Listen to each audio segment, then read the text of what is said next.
নাঙ্গলকোটে জামায়াতে ইসলামীর কর্মী সম্মেলন অনুষ্ঠিত। আপনারা দেখছেন সিএসটিভি, আমরা জনতার কথা বলি। বাংলাদেশ জামায়াতে ইসলামী কুমিল্লার নাঙ্গলকোট উপজেলার বাঙ্গোড্ডা ইউনিয়নের ১, ২ ও ৩ নং ওয়ার্ডের আয়োজনে কর্মী সম্মেলন ও সাংস্কৃতিক অনুষ্ঠান রবিবার সন্ধ্যায় স্থানীয় সেবাখোলা বাজারে অনুষ্ঠিত হয়েছে। জামায়াতে ইসলামী বাঙ্গোড্ডা ইউনিয়ন আমির মাওলানা দেলোয়ার হোসাইনের সভাপতিত্বে সম্মেলনের প্রধান অতিথির বক্তব্য রাখেন জামায়াতে ইসলামী কেন্দ্রীয় মজলিস সুরা সদস্য ও কুমিল্লা দক্ষিণ জেলা Jamaat secretary doctor AKM Sarwar Uddin Siddiqui. অনুষ্ঠান শুরুতে অতিথিবৃন্দকে ফুলেল শুভেচ্ছা জানান স্থানীয় নেতৃবৃন্দ। জামায়াতে ইসলামী বাঙ্গোড্ডা ইউনিয়ন সেক্রেটারি মাস্টার মোদাসেক হোসেনের সঞ্চালনায় কর্মী সম্মেলনে বিশেষ অতিথির বক্তব্য রাখেন জামায়াতে ইসলামী নাঙ্গলকোট উপজেলা আমির মাওলানা জামাল উদ্দিন, শ্রমিক কল্যাণ ফেডারেশন কুমিল্লা দক্ষিণ জেলা সাধারণ সম্পাদক আব্দুল করিম, জামায়াতে ইসলামী নাঙ্গলকোট উপজেলা নায়েবে আমির মাওলানা ইউসুফ আলী, সেক্রেটারি মাওলানা নুরুল ইসলাম হাসান, সহকারী সেক্রেটারি মাওলানা ইয়াসিন মজুমদার, সাবেক সেনা কর্মকর্তা জামায়াত নেতা ওহিদুর রহমান, ছাত্র শিবির নাঙ্গলকোট উপজেলা সাবেক সভাপতি কবির হোসাইন।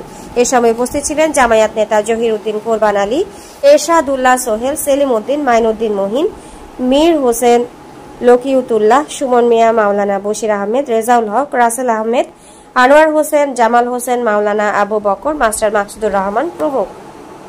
যে আপনি বাংলাদেশ সেনাবাহিনীর একজন সদস্য, দেশপ্রেমিক একজন সৈনিক, আপনি জামায়াতে ইসলামী সমর্থন করেন, এটা তো বুঝতে পারলাম। আমি ওনাকে বললাম যে যদি দেশপ্রেম শিখতে হয় তাহলে রাসূল সাল্লাল্লাহু আলাইহি ওয়াসাল্লামের জীবনে থেকে শিখতে হবে। এর চাইতে আর উন্নত দেশপ্রেম শিখার মতো আর কোনো কিছু নাই। তো আমি ওনাকে বললাম যে একজন আওয়ামী লীগের একজন কর্মীকে যদি বলা হয় আপনি আওয়ামী লীগ করেন কেন, উত্তরে ওই কর্মী বলবে শেখ মুজিবুর রহমানের আদর্শ অনুপ্রাণিত হয়ে আমি আওয়ামী লীগ করি। একজন বিএনপির সদস্যকে যদি বলা হয় আপনি বিএনপি কেন করেন, উনি বলবে আমি জিয়া রহমানের আদর্শ অনুপ্রাণিত হয়ে আমি বিএনপি করি। আর যদি আপনি জামাতের একজন লোককে জিজ্ঞাসা করেন, সে কিন্তু এই উত্তরটা দিবে না। সে বলবে আল্লাহর বিধান মোতাবেক চলার জন্য এই সংগঠনটা আমাকে দাওয়াত দিয়ে থাকে, রাসূলের আদর্শ মানার জন্য এই সংগঠনটা আমাকে কি করে সবসময় অনুপ্রাণিত করে এবং আমাকে বলে এই আদর্শটা কারণেই আমি জামাতটা করি। সহযোগী সদস্য ফরম পূরণ করার পর তার প্রথম কাজ হলো নিয়মিত বৈঠকে বসা, এয়ানত দেওয়া, রিপোর্ট রাখা, দাওয়াতি কাজ করা, সামাজিক কাজ করা।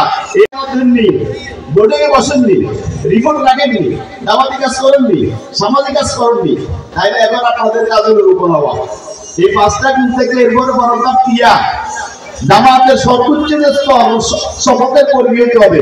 রাজি আছেন ইনশাআল্লাহ? এই 3 ওয়ার্ডে আজকে যারা উপস্থিতি আছেন, আগামী দিন আপনারা ফতোয়া নিবেন, শপথ করবেন যে আমরা যদি বাংলাদেশ জামাত ইসলামী সাইনবোর্ড আমাদের গায়ে লাগাই আছি, এই জন্য আমরা মৃত্যুর আগে শপথ নিয়ে মৃত্যুবরণ করতেছি। রাজি আছেন ইনশাআল্লাহ? আগামী দিনে সবাইকে জামাত ইসলামী শপথের কর্মী হওয়ার উদাত্ত আহ্বান আমাদেরকে পালন করতে হবে।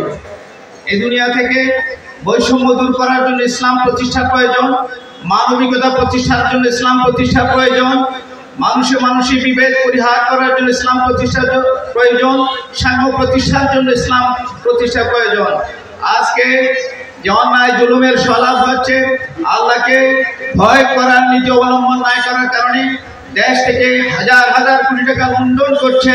তারা আল্লাহকে ভয় না করার কারণে এই ধরনের একটি পরিস্থিতি থেকে মোকাবেলা করে ইসলাম প্রতিষ্ঠার মাধ্যমে সবকিছুকে নিশ্চিত করাই হচ্ছে জামাত ইসলামের একমাত্র উদ্দেশ্য। সম্মানিত উপস্থিতি, আপনারা আপনাদের অবস্থান থেকে দিন কায়েমের শপথ নিয়ে প্রতিটি ঘরে ঘরে দিনের দাওয়াত পৌঁছাতে হবে। আর দিনের দাওয়াত যদি আমরা তাদের কাছে না পৌঁছাই তাহলে ইসলামের সঠিক ব্যাখ্যা তারা অনুধাবন করতে পারবে না। এজন্য আমাদেরকে প্রতি পাড়ায় মহল্লায় ইউনিট গঠন করে আমাদের জনশক্তিকে মান উন্নয়নের জন্য, জনশক্তি বৃদ্ধির জন্য আমাদেরকে পরিকল্পনা গ্রহণ করতে হবে। সেই পরিকল্পনা বাস্তবায়নের জন্য আমাদেরকে আন্তরিক প্রচেষ্টা চালাতে হবে। সম্মানিত উপস্থিতি, আমরা যদি আন্তরিকতার সহিত এই ময়দানে কাজ না করি তাহলে ভালো লোক তৈরি হবে না। সৎ নেতৃত্ব প্রতিষ্ঠা হবে না। সৎ নেতৃত্ব, যোগ্যতম লোক তৈরি করার জন্য আজকে এই কাজের কোনো বিকল্প নেই। সম্মানিত উপস্থিতি, আপনারা দেখেছেন বিগত সরকারের আমলে প্রতিটি সেক্টরে দুর্নীতিতে ছেয়ে দিয়েছিল। মানুষের উপরে অত্যাচার, জুলুম, নিষ্পেষণে এই জমিন, আকাশ, বাতাস যে ম্লান করে দিয়েছিল তারা আজকে বাংলাদেশ থেকে এমন ভাবে পালিয়ে গিয়েছেন যে আমরা তাও কল্পনা করতে পারি নাই। আমরা তাদের থেকে মুক্তি চেয়েছিলাম, কিন্তু আল্লাহ রাব্বুল আলামিন আমাদেরকে এইভাবে উপহার দান করবে, এইভাবে তাদের হাত থেকে মুক্ত করবেন, এটা আমরা আশাও করি নাই। আল্লাহ রাব্বুল আলামিন চাওয়ার থেকে বেশি দিয়েছে। তো সেইটাকে আমরা আল্লাহর দিন, এই জমিন আল্লাহর দিন প্রতিষ্ঠার মাধ্যমে আমরা সেটা উদযাপন করব, আল্লাহর শুকরিয়া আদায় করব। নূরপুরের বিষয়ে আমি ওখানে আসি, কথাটা আমার স্মরণ হয়ে গেল। 2013 এবং 14 আমি নাঙ্গলকোট দক্ষিণ এলাকায় দায়িত্ব পালন করছি। নূরপুর সম্পর্কে বাংলা ইউনিয়নের আমার ধারণা ছিল, কিন্তু নূরপুর স্পেসিফিক আমি চিনতাম না। আজকে এখানে আসার আগে আমার কাছে সংশ্লিষ্ট দায়িত্বশীল যারা আছে অনেককে আমি জিজ্ঞেস করতেছি নূরপুর কি ওইদিকে না ওইদিকে, ওইদিকে। 2013 এখানে অফিস ভাঙচুর একটা মামলা হয়েছিল। সেখানে সে ষড়যন্ত্রমূলক মিথ্যা মামলায় জামাত ইসলামী ছাত্র শিবিরের নেতা কর্মীদেরকে জড়ানো হয়েছিল। সে মামলার আমিও আসামি ছিলাম। আজকের এই তেজারিতে যারা আছে এরা আমার মনে হয় 2-1 ব্যক্তি রেখে সকলেই আসামি ছিলেন। কি বলেন? আজকে এই ঘটনার তীব্র নিন্দা এবং প্রতিবাদ জানাচ্ছি, কারণ এই মিথ্যা মামলার ব্যাপারে কথা বলার আমাদের কখনো সুযোগ ছিল না। সেই নূরপুরের বাসে আপনারা আজকে আমাদেরকে সমাবেশের আয়োজন করে দিয়েছেন, এই জন্য আপনাদেরকে ধন্যবাদ জানাচ্ছি। আমার মনে হয় যারা তখন আমাদের বিরুদ্ধে ষড়যন্ত্র করে এই মিথ্যা মামলার পরিবেশ তৈরি করেছেন, আজকে আমাদের মিটিংয়ে ওনারা না থাকলেও ওনাদের কাছাকাছি সম্পর্কিত আত্মীয়-স্বজনরা হয়তো মাইকের চাউন শুনছেন। আমরা বলতে চাই, আপনারা তখন ষড়যন্ত্রমূলকভাবে মিথ্যা অভিযোগে আমাদেরকে না চিনে না বুঝে শুধুমাত্র ইসলামী আন্দোলন করার অপরাধে আমাদেরকে এই মামলা জড়িয়েছেন। আজকের এই সমাবেশ থেকে আমরা ঘোষণা করতে চাই, আমাদের আমির জামাত মানবতার পেরিয়েলা ডাক্তার শফিকুর রহমান ক্ষমা সুন্দরের দৃষ্টিতে যে ঘোষণা দিয়েছেন, সেই ঘোষণাকে সামনে রেখে আমরাও আপনাদেরকে ক্ষমা করে দিয়েছি। সম্মানিত উপস্থিতি, জামাত ইসলামীর উদ্যোগে আজকের এই আয়োজন খোলা মাঠে বিগত 14 বছর, 15 বছর, প্রায় 16 বছর আমাদের কণ্ঠকে স্তব্ধ করে দেওয়া হয়েছিল। এই খোলা মাঠে আমরা একসাথে কথা বলার কোনো পরিবেশ পাইনি। আলেম ওলামা তো দূরের কথা, টুপি মাথায় দিয়ে পাঞ্জাবি পরে যদি সাধারণ মানুষ 5-6 জন বসে এক জায়গায় কোনো পারিবারিক সামাজিক বৈঠক করত, সেখানে পুলিশ চোখ কান তুলে বলতো সরকারের বিরুদ্ধে নাশকতা হচ্ছে। কারণ পাঞ্জাবি টুপি ছিল তাদের সবচাইতে বড় শত্রু। আর যারা সাধারণ মানুষ নিয়মিত 5 ওয়াক্ত নামাজ পড়তো, পাঞ্জাবি পড়তো, টুপি পড়তো, জামাত ইসলামী করতো না, তারা কিন্তু একটা আতঙ্কের মধ্যে থাকতো ওই লেবাস ইসলামী পরিবেশে চলার কারণে। ঠিক কিনা বলেন?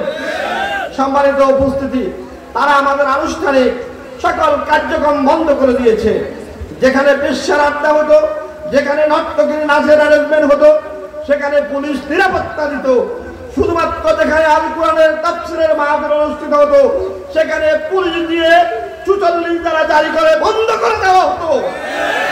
এবং আগস্টে ছাত্র জনতার গণঅভ্যুত্থানের মাধ্যমে এদেশের মানুষ মুক্তি পেয়েছে। সেই মুক্তিকে আমরা গণিমতের মাল হিসাবে কাজে লাগাতে চাই। এজন্য জামাত ইসলামী ছাত্র শিবিরের নেতা কর্মী যারা এখানে রয়েছেন, আমরা প্রচলিত দলের আওয়ামী লীগ বিএনপির মতন করে রাজনীতি করি না। আমরা এবং আল্লাহ এবং রাসূলকে সন্তুষ্টি করার জন্য নৈতিকতার জায়গা থেকে আমরা আন্দোলন সংগ্রাম করি। এজন্য আমাদের কাজ হবে আল্লাহর আইন, সৎ লোকের শাসন প্রতিষ্ঠা করার জন্য বান্দরবান অঞ্চলের সর্বসাধারণের মাঝে, সর্বপাড়ায় মহল্লায়, গ্রামে গঞ্জে সকল মানুষের কর্ণকুরে ইসলাম তথা ইসলামী আন্দোলনের দাওয়াত পৌঁছে দেওয়ার জন্য আমাদেরকে ঐক্যবদ্ধ ভূমিকা রাখতে হবে। যদি আমরা এই ভূমিকা না রাখতে পারি, তাহলে আমরা যেটাকে সুসময় বলছি, এটাও সুসময় বলা যাবে না। এটাকে আমরা সঠিক ব্যবহার না করতে পারলে পরবর্তীতে আমাদের জন্য আল্লাহ না করে কোনো ভিন্ন পরিবেশ তৈরি হতে পারে। সম্মানিত উপস্থিতি, আমি ব্যক্ত আহ্বান জানাবো, আমরা আজকে এখান থেকে সিদ্ধান্ত নিব বাঙ্গড্ডার মাটি জাতীয়তাবাদ এবং ইসলামী মূল্যবোধের ঘাঁটি, এটা আমরা আগ থেকে ছাত্র জীবন থেকে জানতাম। আমি আজকে কথা বলতে চাই, জাতীয়তাবাদী ইসলামী মূল্যবোধ নয়, বাঙ্গড্ডার মাটি হবে ইসলামী আন্দোলনের ঘাঁটি। আর বাঙ্গড্ডার মাটিতে ইসলামী আন্দোলনের ঘাঁটিতে যদি রূপান্তরিত করতে হয়, তাহলে বাঙ্গড্ডা জামাত ইসলামী আন্দোলনের নেতাকর্মী আমরা যারা রয়েছি, আমাদেরকে ঐতিহাসিক সিদ্ধান্ত নিয়ে সংগঠনের সিদ্ধান্তের আলোকে ময়দানে ভূমিকা রাখতে হবে। একটা লোক আওয়ামী লীগ থেকে বিএনপিতে যাবে, বিএনপি থেকে আওয়ামী লীগে যাবে, এতে কষ্টের কিছু না। এতে তার আমলগত, গুণগত, চরিত্রগত কোনো পরিবর্তন হওয়ার দরকার নাই।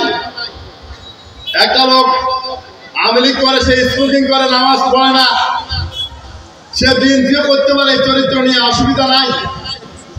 কিন্তু জামাত ইসলামী করতে হলে অনেক ঝামেলা আছে। জামাত ইসলামী একজন ব্যক্তিকে আওয়ামী লীগ থেকে, বিএনপি থেকে জামাতে আসতে হলে তাকে নামাজি হতে হবে, তাকে স্মোকার হওয়া যাবে না, তাকে হারাম উপার্জন করতে হবে, তাকে উন্নত চরিত্রের অধিকারী হতে হবে। আমরা 6টি কোয়ালিটি ব্যতীত কোনো লোককে আমাদের সদস্য করি না, রোকন বা সদস্য করি না। প্রথম হচ্ছে আমাদের উপার্জন, সেটা ইথিক্যাল হতে হবে।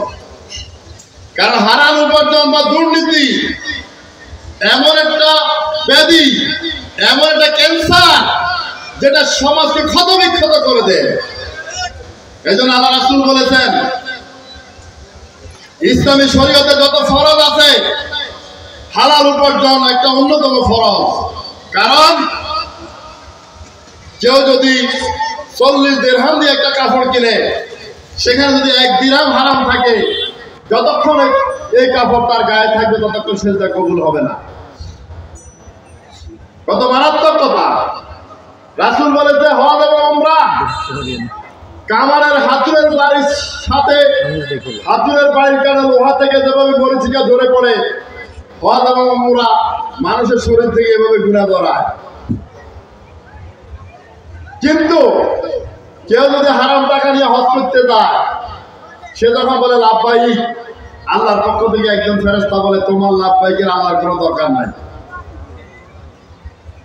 রাসূল বলেছে 3 ব্যক্তির দোয়া কবুল হয়, মুসাফির, মজলুম আর পিতামাতা সন্তানের জন্য যখন করে। বলে কোন মুসাফির পথ হারিয়ে ফেলেছে, সে ক্ষুধার্ত, সে দিশারা, সে আল্লাহর কাছে ফরিয়াদ করে বলতেছে, ইয়া রব, এভাবে দোয়া করতেছে। আল্লাহ বলে, এই বান্দা, তোর দোয়া আমি কিভাবে শুনবো? তোর শরীরের গোশত হারাম, রক্ত হারাম, টুপি হারাম, জামা হারাম, সবকিছু হারাম অর্থে উপার্জিত অর্জিত। সুতরাং এই হারাম উপার্জন জামাতের রোকন হওয়ার জন্য সত্য, হকদারের হক ফেরত দেওয়া সত্য। আজকে আমরা একদিকে মুসলমান, আল্লাহর দেওয়া নির্ধারিত বন্ধের ইচ্ছা আমরা দেই না, ফুফুদের সম্পদ আমরা দেই না, ঠিক কিনা বলেন? এটা হালাল না হারাম? আমরা যৌতুক নিই, এটা হালাল না হারাম? আল্লাহ রাসূল বলেছেন, সুদ 2 ধরনের। টাকা দিয়া টাকা নেওয়া, বর্ধিত টাকা নেওয়া সুদ। 10 মণ চাল দিয়া 11 মণ চাল নেওয়া সুদ। যে কোনো পণ্যর বিনিময়ে বর্ধিত নেওয়া সুদ, এটা হচ্ছে এক ধরনের সুদ। আর সমস্ত অবৈধ উপার্জন একটা সুদ। ঘুষ একটা সুদ, প্রতারণার মাধ্যমে ইনকাম একটা সুদ, মিথ্যা শপথ করে পণ্য বিক্রি করে অতিরিক্ত লাভ করা একটা সুদ। কি করে না? খোদার কসম, আমার এত টাকা কিনা, যদি অত টাকা কিনা না হয়ে সেটা কম হয়, এই যতটুকু বলছে এই ফাঁকে যে টাকাটা, এটা হলো সুদ। রাসূল বলছে, কেউ যদি 1 টাকা সুদ খায়, 36 বার জেনা করলে যে গুনাহ, এই গুনাহ তার আমলনামায় দেওয়া হয়। 100 টাকা দিন যদি হারাম খাবেন, ঘুষ খাবেন, 2 নম্বরই করবেন, 3600 জেনার সমান সওয়াব হবে, গুনাহ হবে, সওয়াব হবে। এই সওয়াব আপনাকে জাহান্নামে নিবে। কথা কি বুঝে আসছে? সুতরাং হারাম উপার্জনকে নিশ্চিত করাই, মানুষকে হারাম উপার্জন থেকে ফিরে রাখাই তো আমাদের মূল এজেন্ডা। আপনারা দেখছেন CS টিভি, আমরা জনতার কথা বলি।